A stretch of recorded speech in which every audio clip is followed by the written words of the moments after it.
네, 안녕하십니까. 글로벌스타입니다. 오늘 1월 21일 한국 시간 3시가 조금 안 된 시간입니다. 어제는 마틴 루터 킹 데이라 굉장히 움직임이 작았고, 네, 추세의 어떤 변화가 전혀 없는 그런 날이었습니다.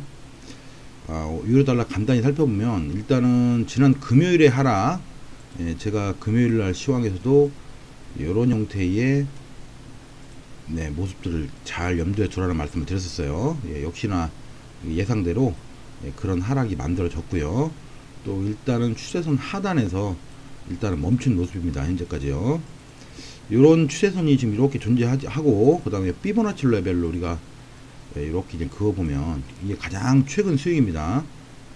지난번에 3294부터 339까지 올라갔던 그 피보나치 되돌림의 리트레이스먼트의 약 61.8짜리 영역, 352 한 3 정도 되는 부분에서 일단은 섰다는 걸 우리가 볼 수가 있어요. 지겹게도 이 50% 레인지 약 1.36에서 굉장히 오랜 시간 싸움을 했었죠. 마치 이런 형태의 추세선을 가지고 올라갈 것처럼 사실은 모습을 만들었었거든요. 그리고 실제 그랬지만 이제 금요일날 강한 하락을 만들면서 이렇게 일단 만들어졌습니다. 모양은요. 일단 여전히 제가 생각할 때 이제 만약에 이게 설령 조정파를 하더라도 여기까지가 하나의 어떤 파동 A로 보고, 여기까지가 그다음 즉 1, 2, 3, 4, 5 형태가 됐든 아니면 다른 뭐 그냥 1, 2, 3가 됐든 A로 보고, 이 이후에 넘판 페이롤 때 올라간 거를 B파로 현재는 보고 있고요. 그 다음에 나머지를 일단 C파가 지금 C파가 진행 중인 걸로 현재 보고 있어요. 이게 가정을 세워보면, 만약 이게 1, 2, 3, 4, 5 형태의 어떤 지그재그 형태의 모습이라면 통상적으로 이 크기만큼 가요. 그럼 거의 뭐 1.335 앞으로도 한 200pb 이상을 더 갈 수 있는 그런 흐름으로 볼 수가 있어요. 지그재그 형태라면. 설령 이게 플랫 조정이라 하더라도 보통 A파 크기의 1.핍짜리까지 127, 161.8 이렇게 보더라도 아직은 하락이 좀 더 남았다는 걸 우리가 볼 수가 있습니다. 따라서 좋은 매도 자리를 찾아야 되는 게 이제 우리의 숙제입니다. 또 이 C파가 현재 진행되는 어떤 이걸 보면, C파를 카운팅을 한번 짧게 해보면, 우리가 일단 요 가정을 지금 현재 둔 게 여기 C파입니다. C가 지금 이렇게 올 거라고 이제 보고 있는 겁니다. 어떤 형태든 C가 올 거다, 이렇게. 그 다음에 요거를 세부적인 카운팅을 해보면, 아직은 뭐 세부적인 카운팅 하기엔 조금 이르긴 한데, 어쨌든 이게 1의 모습일 가능성이 높고요. 이게 2의 모습일 가능성이 이제 거의 확정적이죠. 그리고 나서 이제 지금 이게 3가 지금 진행 중인 걸로 보입니다. 이게 1, 2, 3, 4, 5 형태의 파동이 아니고 1, 2, 3, 1, 2, 3 이렇게 가는 그 다이거널 형태의 파동일 가능성도 있습니다. 현재 지금 이 모습만 보면. 따라서 이게 어느 정도의 눌림을 이제 주고, 요대로 어떤 형태로 내려가겠죠. 그래서 현재는 이제 3번이 진행 중인 걸로 일단은 보고 있어요. 3번이 진행 중인 걸로. 그래서 그럼 이제 우리가 일단 매도를 칠 수 있는 자리가 어디냐를 보면, 일단 롤리버스 영역을 보시면 직전에 이 정도 자리 있죠. 요 자리. 요 정도 자리가 분명히 저항했던 걸 우리가 볼 수가 있어요. 이 자리라 하면 과거의 고점, 그 다음에 가장 최근에 이 꼬리 뺀 몸통들의 저점들, 여기 지지들, 그래서 35, 한 65, 요 정도 자리가 일단 저항으로 볼 수가 있고요. 이게 조금 윗소가 발생을 해서 조금 더 올라온다면, 이거를 이제 조금 작게 한 1시간짜리로 보시면, 조금 더 올라온다면, 가장 이제 마지막 요 올라간 거 있죠? 내려온 거 있죠? 요거에 한 50% 레인지. 어제는 383 영역에서 일단 저항을 받았습니다. 색깔이 좀 다르게 해볼까요? 색깔을 뭐 파란색으로 해보면, 약 한 50% 레인지 357 정도 되는 라인까지도 바운스가 올 소지는 있긴 합니다. 어디까지나 조정파가 되겠죠. 그리고 나서 다시 추가적인 하락을 이어갈 걸로 저는 기대를 하고 있어요.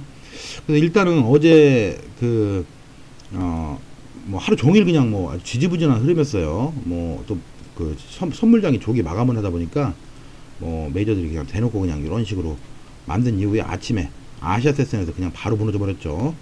예, 이런 게 이제 어떤 트레이딩 하기가 참 어려운, 분명히 내려올 놈인데 시간을 굉장히 끌면서 안 내려오는, 예, 결과적으로 이런 게 이제 어떤 트레이딩을 하다 보면 우리가 거쳐야 될 그런 난관인 것 같아요.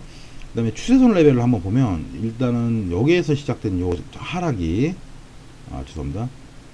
네, 이렇게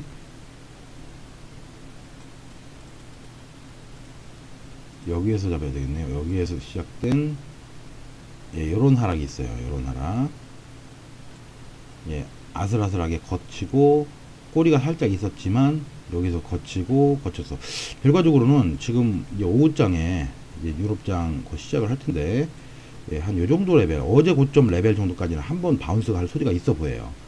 예, 어제 고점 레벨까지 못 가더라도 이 지금 38% 되는 라인 356 정도 레벨에서는, 예, 일단 잘 추세를 추세 변화를 보셔서, 예, 매도 진입을 하셔야 되지 않나 싶어요. 이게 휩소로 조금 더 가더라도 여기서 한 15틱 정도 더 가는, 예, 3575 정도까지는 까지라고 저는 봐집니다. 이게 불리시하게 여기서 더 갈 걸 모멘텀은 별로 없어 보입니다. 다만 한 가지 변수는, 현재 기술적인 흐름이고요. 다만 한 가지 변수는 오늘 이제 7시에 발표될, 예, 독일의 주가 있습니다. 경기 기대 지수라는 거죠. 예, 이게 최근에 아직 뭐 추세가 굉장히 좋아요. 지표의 추세가, 예, 굉장히 계속 좋게 나오는 그런 추세라, 일단은 얘가 이제 주가 조금 좋게 발표가 된다면은, 예, 일시적으로 유로의 단기 반등이 더, 예, 조금 강하게 일어날 소지도 있습니다. 예, 그래서 일단 그 시간 이전까지 얘가 얼마나 하락을 할 거냐, 예, 이게 관건인 것 같아요. 아니면 그 시간까지 더 바운스를 해서 어제 저항받았던 38% 레벨, 예, 또는 어제 고점을 살짝 넘긴 형태의 어제 고점을 살짝 넘기는 형태의 모습이 나올 소지도 있긴 합니다. 살짝 넘기고 나서 하락하는. 근데 이제 어제 이루어졌던 거를 보시면, 일단 제가 이거 15분짜리를 보면요, 어제 일어났던 것만 보면 이게 ABC가 통으로 나온 게 아닌가 저는 싶어요. 이게 이미, 즉 이 왼쪽에 하락에 대해서 어떤 이런 식의 A라고 봐도 되고요, 이런 식의 A로 봐도 됩니다. A, 그 다음에 B가 간단히 나오고, 이렇게 C 형태가, 이게 피보나치 레벨로 봐도 A파 크기에 161.8에서 계속 걸렸습니다. 그래서 이렇게 A, B, C가 일단 다 나와서, 얘가 만약에 조정파가 연장이 된다 하더라도 다시 A, B, C 형태로 해서 다시금 이 자리는 확인해야 되지 않나 싶어요. 네, 결과적으로는 어쨌든 올라와주면 매도라는, 포인트를 저는 말씀을 드리고 싶은 겁니다. 올라와주면 356, 뭐 좀 많게는 357 레벨에서는 매도 전략으로 계속 가는 게 맞지 않나, 예, 그런 말씀을 드리는 거고요. 이게 뭐 굉장히 좀 지루한 흐름으로 가다 보면, 만약 간다면 여기서 요 A, B, C 이후에 뭐 작게 또 A, B, C가 나오고 직전 저점, 즉 조정파가 컴플렉스하게 이루어진다는 얘기죠. A, B, 이렇게 C가 나오고 직전 저점을 안 깬 상태에서, 예, 한 번 더 다시 올라가서 즉 조정파를 컴플렉스하게 만들 수 있는 그런 개연성도 있어요. 유로달러는 워낙 흐름이 복잡하고 시원시원한 면이 없기 때문에, 예, 뭐 그런 가능성도 있습니다. 없지 않아. 즉 이렇게 갔다가 여기서 맞고 이제 빠진다는 얘기죠. 네, 그래서 어쨌든 올라오면 매도라는 관점을 저는 말씀을 드리고 싶고요. 매수의 경우에는 적어도 이렇게 이제 1시간짜리 보시면 너무 복잡하니까 제가 싹 지우고, 지우기 전에, 예, 한 15분짜리 보시면 매수의 관점에서는 적어도 지금 61.8자리 있죠. 3523 정도 되는 자리, 그 아랫단에서는 한번 매수를 해볼 그 가능성은 있습니다. 즉 이런데 이제 짧은 스톱을 두고 아랫단에서 추세 변화가 나와주면 매수를 한번 붙어보는, 예, 형태의 그런 트레이딩도 가능하다고 봅니다. 가급적이면 매수보다는 매도 위주의 플랜으로, 예, 가시기를 저는 권고합니다. 선물로 보더라도 이 선물이 1시간짜리인데요. 예, 61.8자리가 3523입니다. 선물로는 정확하게 3523. 또 오늘 뭐 수익가가 3539. 예, 또 여기서부터 내려오는 이렇게 추세 라인, 네, 옆으로 조금 이제 유럽장까지 늘어진다 하더라도 역시 356 근처 오면 일단은 추세 변화를 보셔서 매도 전략으로 가셔야 되지 않나 싶어요. 물론 어쨌든 61.8이라는 자리가 굉장히 중요한 생명선이에요.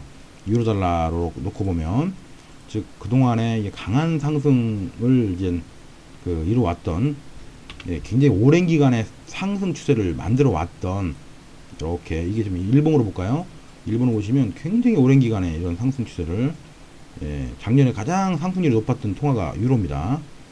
네, 이렇게 보시면 또 이렇게 또 추세선도 밑에도 받치고 있어요. 이렇게 보시면 일봉상. 그 다음에 요거를 이렇게 보시면 이건 이미 무너졌죠, 지난번에. 네, 그리고 피보나치 레벨로 좀 크게 보시면 예, 이런 형태의 3, 4, 5라는 자리에서 또 큰 레벨에서의 지지가 또 있어요. 그래서 일단 어쨌든 지금 일봉으로 보면 하락이 이제 시작된 듯한 그런 모습밖에, 예, 모습으로도 볼 수가 있어요. 제가 볼 때는요, 하락이 이제 시작된 거다. 물론 이제 유로가 얼마나 빠질 건가에 대해서는 펀더멘털 요인이 굉장히 다양하게 존재하고 있어서 그렇게 깊은 하락을 저는 기대하고 있지는 않습니다. 왜냐하면 그 어쨌든 ECB가 그 FED에 비해서, 예, 상대적으로 덜 완화적이라는 부분 때문에 LTRO가 됐든 뭐가 됐든 특별한 정책을 내놓지 않는 한 유로는 또 어느 시점에 되면 분명히 터닝을 할 소지가 있어요. 또 이런 식의 어떤 쇠기형 형태의 모습은, 예, 쇠기형을 아래로 뚫어서 막 내려가지 않는 이상은 언제든지 이게 또 바운스가 되면서 쇠기형을 이탈할 수 있는 소지가 있기 때문에, 예, 굉장히 항상 조심을 해야 되겠죠. 예, 어쨌든 지금은 매도 추세로, 예, 아직 매도가 다 완성이 안 됐다고 보는 게 저는 기술적 흐름에서는 맞다고 봅니다.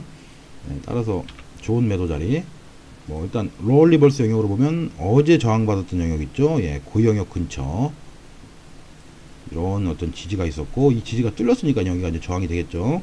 그 다음에 조금 더 바운스 한다면 요 정도 영역입니다. 직전 고점 영역 357, 358 정도 되네요. 358. 예, 이 정도 영역에서의, 예, 저항이 다시 또 분명히 존재하지 않을까 싶어요. 네, 따라서 어쨌든 잘 기다리셔서 좋은 자리에서의 매도로 좋은 수익 거두시기를, 예, 바라겠습니다. 오늘도 좋은 트레이딩 하십시오.